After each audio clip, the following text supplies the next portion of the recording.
लगभग ठीक है, बैठ जाओ। उनका एहसास हो रहा होगा सभी को। एक बार एक दो नारा बोल दे। एक तीर एक कमान, आदिवासी एक समान, एक तीर एक कमान, आदिवासी एक समान। अभी तो ये लड़ाई है, आगे और लड़ाई है। आप सबको धन्यवाद। आज आदिवासी एकता परिषद के इस 30वां आदिवासी सांस्कृतिक एकता महासम्मेलन में पूरे देश से और साथ ही हमारे अन्य देशों से भी हमारे आदिवासी समुदाय के हित में काम करने वाले लोग यहाँ पहुंचे हैं। कई जनप्रतिनिधि भी आए हैं और इस कार्यक्रम को हम सबने मिलके सफल बनाया है। लगभग सफल होने की कगार पे जा रहा है और ये एक ऐतिहासिक कार्यक्रम है। आज लगभग मैं लंबे समय से इंतजार कर रहा था, क्या बोलना था वही भूल गया और हमारे संचालक महोदय जी बार बार कह रहे थे, वही याद रह गया मुझे। कह रहे थे कि राजनीतिक बातें नहीं होनी चाहिए। सही बात है, हमारे समाज में जब राजनीति घुसी और हमारा समाज बिखर गया, आजादी से पहले हमारे समाज के लोग सामाजिक मुद्दे को लेके एक हो जाते थे, लेकिन स्वतंत्र भारत के अंदर सामाजिक कोई मुद्दा आता है तो वहां राजनीतिक देखी जाती है और राजनीतिक इतनी खतरनाक घुस गई है जिसको हम छोड़ भी नहीं सकते। मैं इस कार्यक्रम में आया कल रात को लगभग 9 बजे के आसपास, तो वहां गेट के अंदर वहां आसपास साथी पूछ रहे थे, किसी ने कहा ये विधायक आए हैं, तो वो पूछ रहे थे कि कौन सी पार्टी से हो। उस भाई ने कहां से विधायक हो ये नहीं पूछा, क्या पूछा, कौन सी पार्टी से हो। मतलब गेट में घुसे तब से ही राजनीति शुरू हो गई। ये राजनीति कितनी खतरनाक है। जब मैं विधानसभा में विधायक के तौर पे मेरी 84 की जनता ने मुझे भेजा तो हम विधानसभा के अंदर गए। इससे पहले हमने पढ़ा था कि संसदीय जो व्यवस्था है उस व्यवस्था को कि हर विधायक को एक समय मिलता है निश्चित, हमारे प्रावधान होते हैं स्थगन के बिल पे कटौती प्रस्ताव, हर चीज पे उस प्रावधान के अकॉर्डिंग नियम के अनुरूप उसको बोलने का अधिकार दिया जाता है, लेकिन वहां पर भी राजनीतिक हो जाती है। जब मैं शुरुआत में गया तो लगा कि छोटा सा बच्चा मतलब लड़का आया है तो बोलने दिया, फिर पता चला इसके वाला नहीं जमने वाला है, तो वहां भी मेरे साथ राजनीतिक हो जाती है। जब बैठे रहते हैं हमारे बिल पे बहस की कोई बात होती है तो देखते हैं हमारे सभापति के यूट के बाहर पेशाब करने कब जाएगा, तब मेरा जानबूझ के नाम ले लेते हैं और फिर कहते हैं कि आप कहां चले गए थे। तो वहां पर भी राजनीति हो जाती है। और मैं कल 8 बजे से आया हूं, सुबह 11 बजे से इस मंच में यहां बैठा हूं और अभी मैंने यहां सूचना पहुंचे हमारे साथियों ने, तो मुझे लगा यहां पर भी राजनीतिक हो गई। ये राजनीति बहुत खतरनाक चीज है, लेकिन फिर भी हमें हमारे समाज को ध्यान में रखना है और हमारे समाज के लिए हमें जितना भी पेशेंस रखना पड़े वो पेशेंस हम रखने के लिए तैयार हैं। आज हमारा देश संविधान से चलता है और संविधान के तहत प्रत्येक व्यक्ति को, और हम शेड्यूल एरिया की बात करते हैं, ये शेड्यूल एरिया में आता है। मैं शेड्यूल एरिया से जीत के गया। हमारी जनता, हमारे जनप्रतिनिधियों को समझाना पड़ेगा कि पार्टी की टिकट से विधायक नहीं बनते, आदिवासी समाज का सर्टिफिकेट लगाएंगे तो विधायक बनेंगे। अगर कोई भी जनप्रतिनिधि जो विशेषकर शेड्यूल एरिया में है, रिजर्व सीट से है, वो पार्टी की टिकट लगा दे और शेड्यूल एरिया का सर्टिफिकेट और आदिवासी होने का प्रमाण पत्र नहीं लगाता है, तो क्या वो चुनाव लड़ पाएगा? नहीं। तो महत्व किसका है? समाज का। किसका महत्व है? समाज। आदिवासी समाज के सर्टिफिकेट का महत्व है, शेड्यूल एरिया का महत्व है, न कि पार्टी और टिकट का महत्व है। और ये बात हमने दिमाग में डाल दी तो जितनी समस्याओं के लिए बात हो रही है करेंगे वो सारी समस्याओं का समाधान हो सकता है। ये दिमाग में डालना पड़ेगा। हमारे पास ताकत क्या है, उस ताकत को भूल गया हमारा समाज।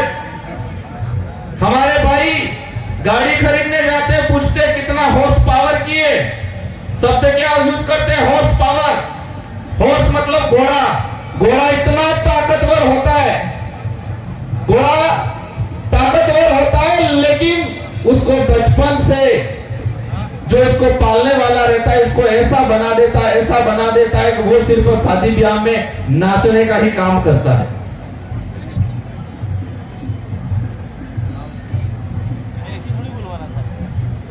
तुम्हें जो बता रहा था कि घोड़ा बहुत ताकतवर होता है, लेकिन उसका जो हमारे यहां डोली बोलते हैं वो इसको इतना कमजोर बना देता है कि वो सिर्फ शादी ब्याह में दूल्हा दुल्हन को बिठा के नचाने का इतना ही काम करता है, वो इसकी ताकत को भूल जाता है।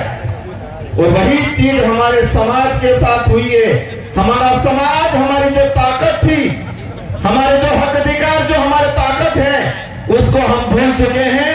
और यही चीज पूरे देश की जनता भी भूल चुकी है कि संविधान ने मत को महत्व दिया है, न कि टिकट को महत्व दिया है। ये समझने की जरूरत है। मैं जब विधायक चुन के गया और मैं एक हमारे पूर्व वक्ता बता रहे थे, मुझे किसी ने टिकट नहीं दी।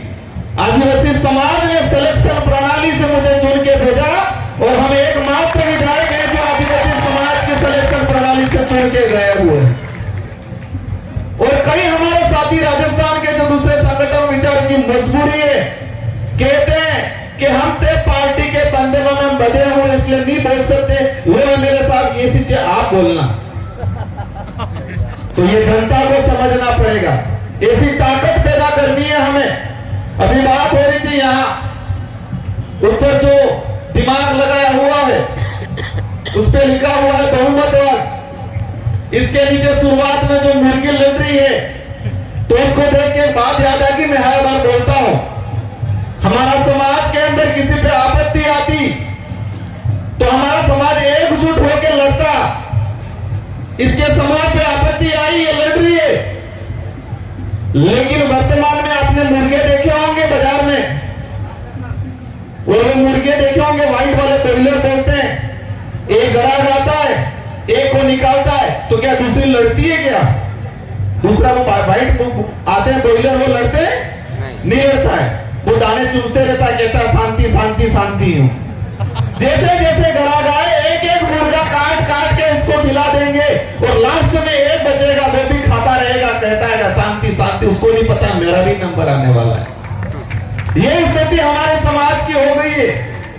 हमारा समाज किसी बात को लेकर लड़ने के लिए तैयार नहीं है। बात आती है तो भिलावा का मामला, भीड़ क्या करेगा, ये तो गोंड का मामला, संथाल क्या करेगा, ये तो नगाओं का मामला है, ये भीड़ क्या करेगा। ये स्थिति में बैठी हुए बॉर्डर प्लेस की बात करते हैं, हम आदिवासी समाज की बात करते हैं, लेकिन हम समूह में बटे गए।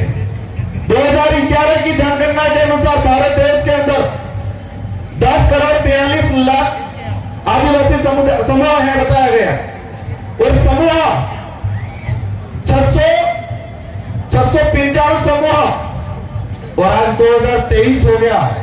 दुर्भाग्य से हमारी जनगणना जो होनी थी नहीं हुई, और जनगणना नहीं होने के पीछे कितना बड़ा राज है। कहते हैं कोरोना है, और कोरोना है तो चुनाव क्यों हो रहे हैं? जनगणना होनी चाहिए, जनगणना नहीं हो रही है। आज उस समय अभी आंकड़ा बढ़ गया है समूह का, 705 समूह आदिवासी बन गए, और आदिवासियों की संख्या कम होती जा रही है और समूह आगे बढ़ते जा रहे हैं। इसमें भी हमें सोचने का। आज हमारे आदिवासी समाज के अंदर अभी बात हो रही थी, नागा 2 देशों के अंदर बांट दिया, 4 राज्यों में बांट दिया।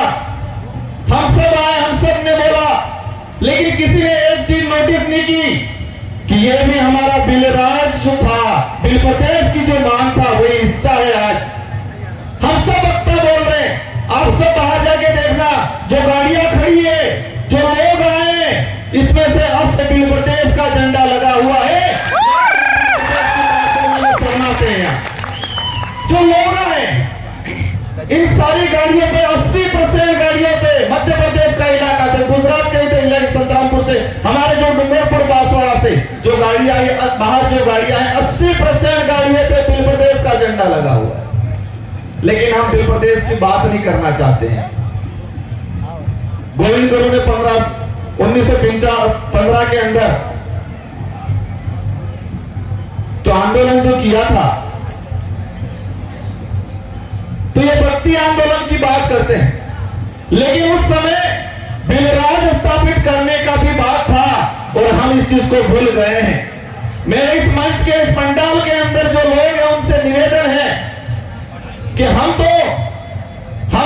नया, हमारी पीढ़ी को कुछ नहीं दे सकते, लेकिन हमारे पूर्वजों में दिया है, हमारे पूर्वजों ने हमको विरासत में जो रिजर्वेशन दिया है, विरासत में जो संस्कृति दी है, विरासत के अंदर जो इतिहास दिया है, विरासत के अंदर जो जल जंगल जमीन दिया है, उसी को बचाने का काम करो भाई, आने वाली पीढ़ी के लिए बहुत हो जाएगा।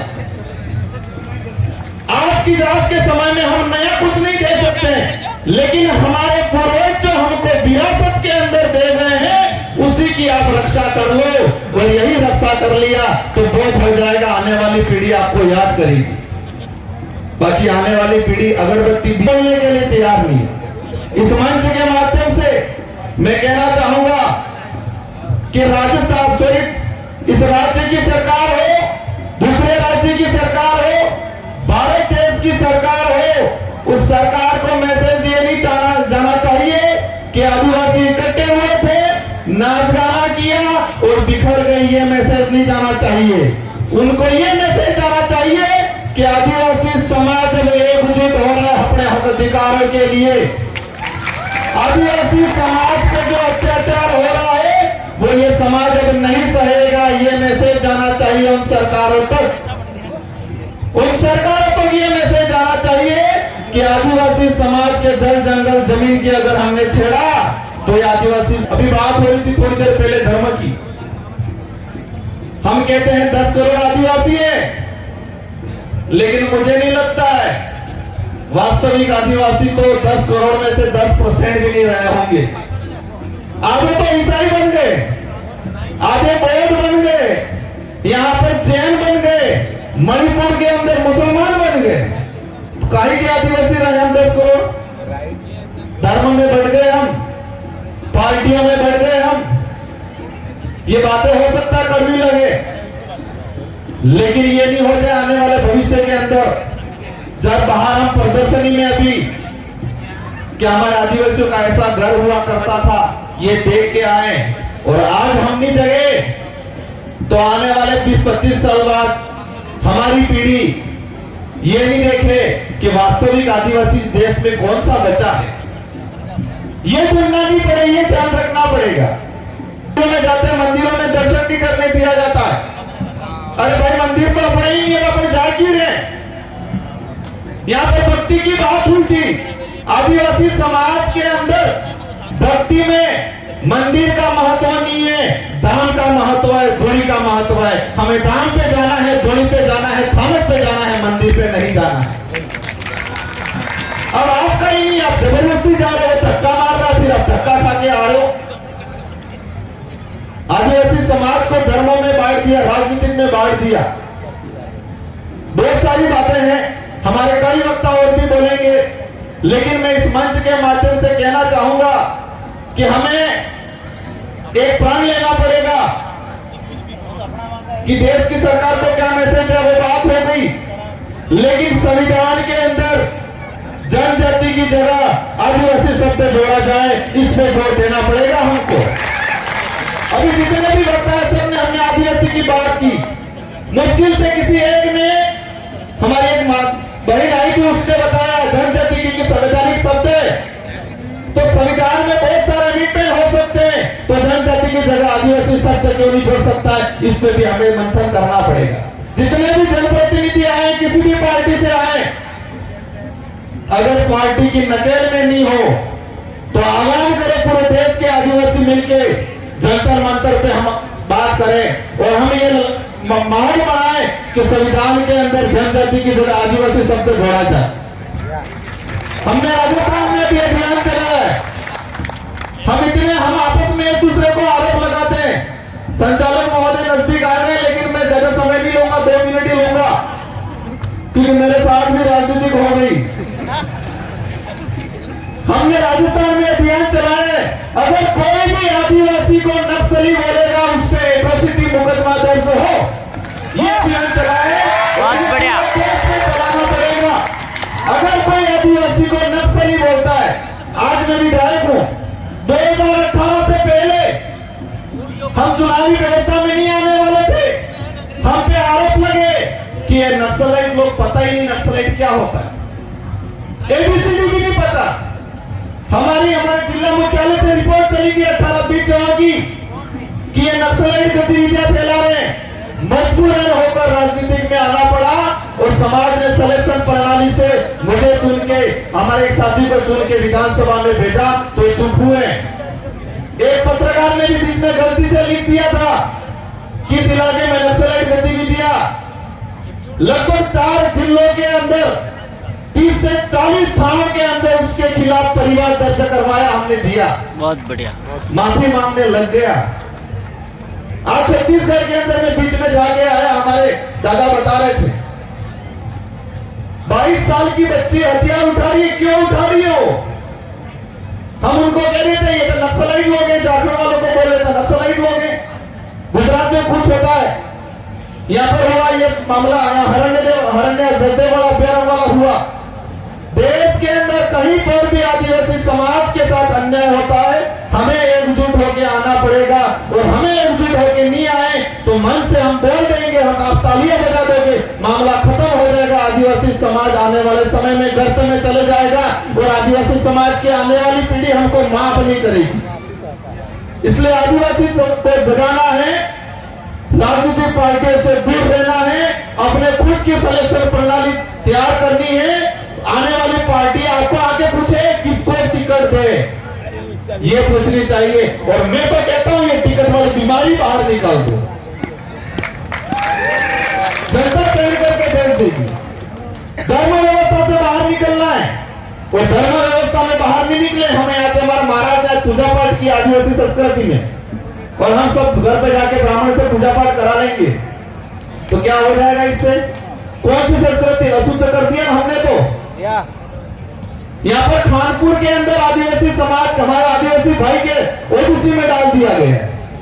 वो आज दर पे पटक रहा है कि हमें एसटी में शामिल किया जाए, लेकिन उस भाई के बाप दादा ने उसकी संस्कृति भुला दी, उसका कल्चर भुला दिया, उसकी बोली भुला दी और हमने कहने लगे पता ही नहीं। और हमारा पढ़ा लिखा समाज, मैं लास्ट से बात कहेंगे कि ये जो दिमाग बनाया हुआ है, हमारा समाज के दिमाग के ऊपर ऐसा दूसरे लोगों ने रिसर्च किया है और हमारा में जूरी चीन की तरह कि आदिवासी समाज के अंदर कौन सा अच्छा लीडर है, कौन सा अच्छा आदमी है, उसको पकड़ते हैं। पकड़ने के बाद उस व्यक्ति को सुबह शाम मानसिक गुलाम होने का डोज दिया जाता है। और वो डोज कैसे देते हैं आपको बता देता हूं। वो डोज होने के बाद हमारे जो पढ़े लिखे कर्मचारी कैसे बन जाते हैं वो बता देता हूं। मानसिक गुलामी का डोज दिया जाता है सुबह शाम और वो इतना हो जाता है कि हमारा पढ़ा लिखा कर्मचारी सुबह कपड़े पहन लिए और मैसेज आ गया कि आज तो मंगलवार है, हरा कलर ठीक नहीं है, पीला कलर ठीक रहेगा, तो कपड़े वापस निकाल लेता है। ऐसा मानसिक गुलाम बन गया।